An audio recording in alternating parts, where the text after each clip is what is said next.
Good morning! Ganda-ganda ng araw. So, ibig sabihin, gardening ako today. Ganda. Namimiss ko lagi ang sikat ng araw dito. Yan pa lang natatapos ko. Kailangan tapusin ko lahat ng yogurt o strawberry patches. Yan. Yan, tinanim ko na yung sibuyas. Dito naman yung patatas. Yan. Ayun yung mais. Sibuyas. Bawang. Ito itsura ng aking greenhouse. Yan. Nalagay ko na ang mga seedlings na ginawa ko pa sa taas ng bahay. Kaya ayan, nag-uumpisa na rin silang mag-adjust outside the house. Although, ang dami pa talagang gagawin, pero may mga party na medyo naayos ko na. Sige, andyan na sila sili. Si spinach. Sana si Japanese peach. Yan, bawang. Mild lang naman na bawang ang lasa ng leaves niyan. Kaya naisip ko, gamitin ko siya sa kinatan na isda. Kaya ng coriander ko, nagsasarili siyang magparami. From last year na gulay, aking red na strawberry flower. So, ayan yung mga separate ko mula sa strawberries. Yan, mga suhi niya yan eh. So, nilagay ko sila sa individual na lalagyan kasi sayang, mahal din yan. Yan, hindi ko pa ito nasisimulan. Ang daming linisin. So, nalinis ko na siya. Pero I think kailangan dagdagan ko siya ng malusog na lupa. Daming mga weeds, kailangan tanggalan ko. Mag-edging ako, tapos yung mga ganyan, i-deadhead ko na sila. Yan.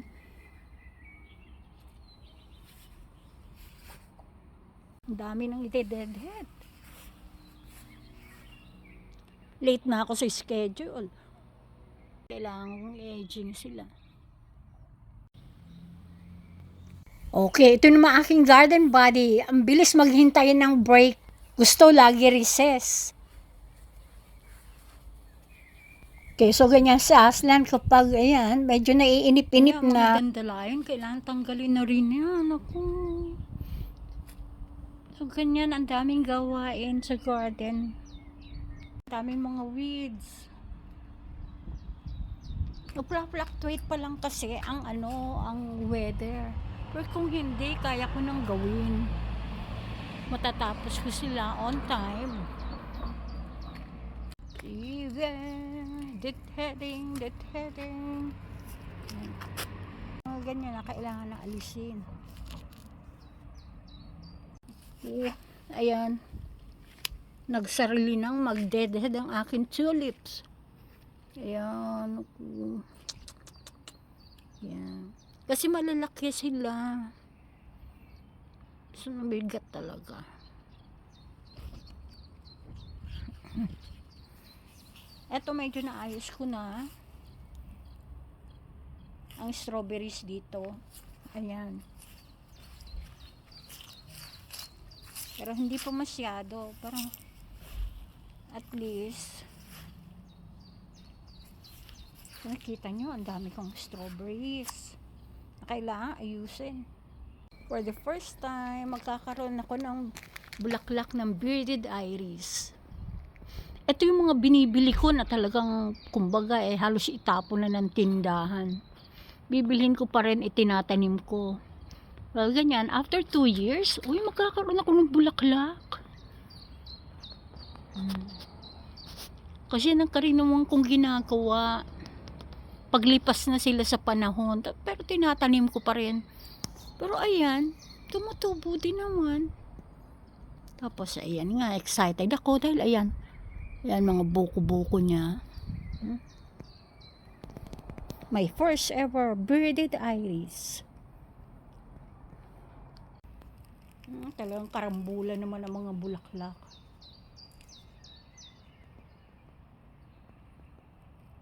Ang dami kong nilulook forward dito sa garden ko.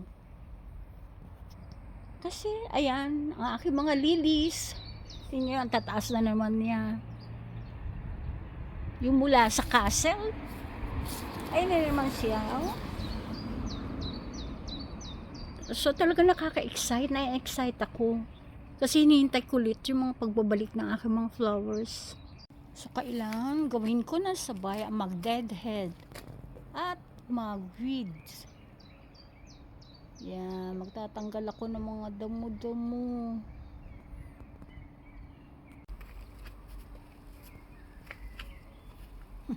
Eto, puro strawberries pa rin yan. Mga June ano sila, June bearing sila. Kailangan punuin ko tong hilerang to kasi sayang yung lugar. So everybody's coming.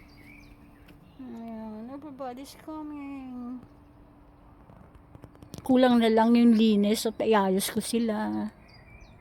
Ito naman yung maliit na area na pala kong gawing secret garden. Secret.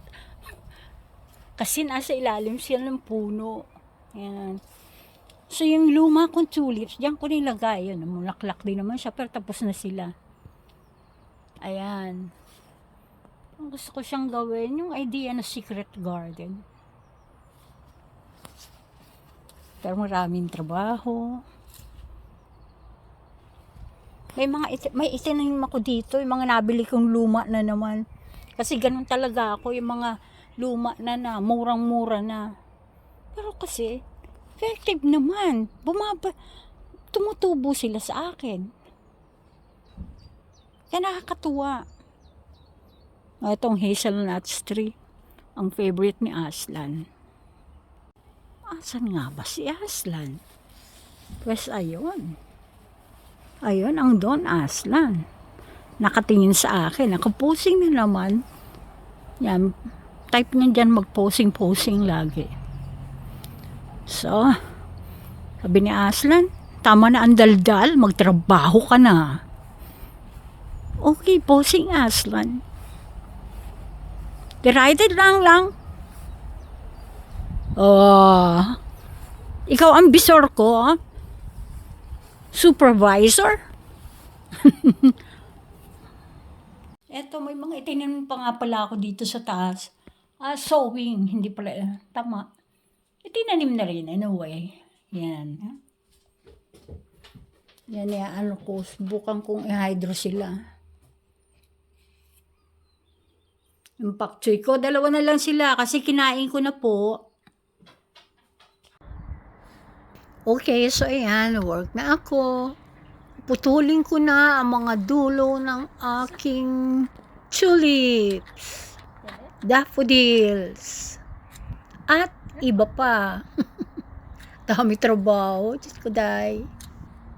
At syempre, ang reason behind this ay para wag na mag-aksaya ng energy ang aking halaman na gumawa ng buto na hindi naman niya gagamitin. Mag-iipon na lang siya ng kanyang pagkain para meron siyang strong comeback. Sa next spring, meron akong separate na videos para sa aking mga tulip. Kaya hindi ho sila ang focus. Ito lang, sinushow ko lang yung mga talagang ginagawa sa garden.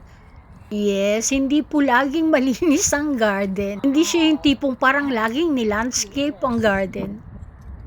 Kumakain ng oras talagang gardening. Pero yun nga lang, masaya ka rin naman. Like me, talaga masaya ako kapag nag-garden. Lalo na pag nagsulputan ng mga bulaklak. Pero iba rin pag yung parang nagawa mo na lahat ng dapat mong gawin sa garden. Yung nakapagdamo ka na, nakapag-deadhead ka na, nakapag-trim ka na, wala na yung mga damong ligaw. Dumadating din naman ako dun sa point na yon na parang tingin-tingin na lang ako pag natapos ko na sila lahat. But right now, hindi ko pa sila tapos. Para sa akin, spring ang pinakamarami talagang gagawin. Kasi kasabay ng paglabas ng mga flowers niyan, maliit man siya, malaki o kasabay niyang lumalabas ang mga weeds. Kasabay niyang lumalago at tumataas ang mga grasses. Kagayang ganyan, ayan. Kailangan ko siyang itrim para ma-showcase naman yung beauty ng aking garden. Although, bisa pa lang.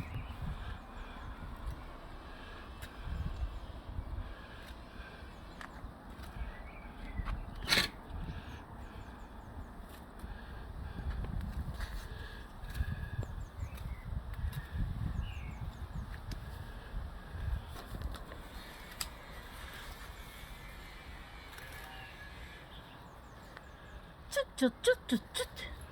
Chut, chut, chut, chut, chut.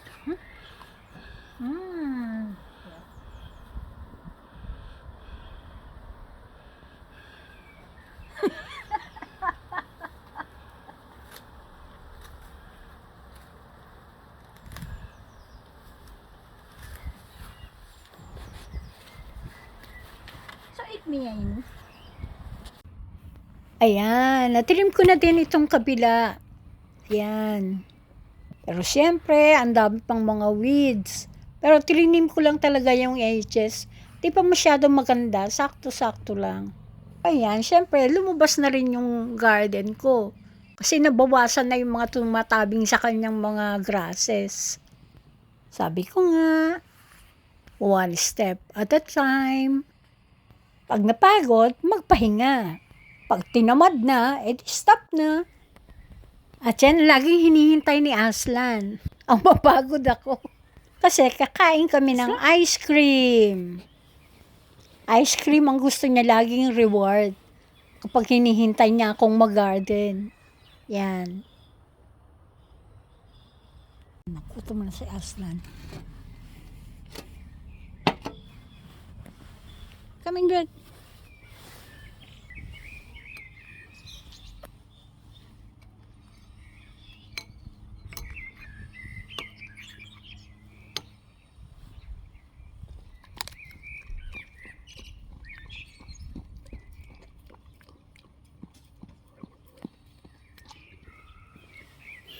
Napagod sa aking maghintay. See? Napagod. So ako naman. Lakris.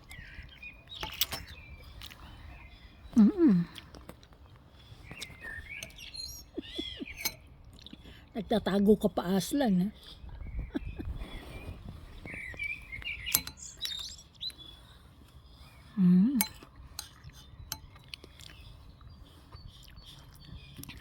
Sarap, Aslan.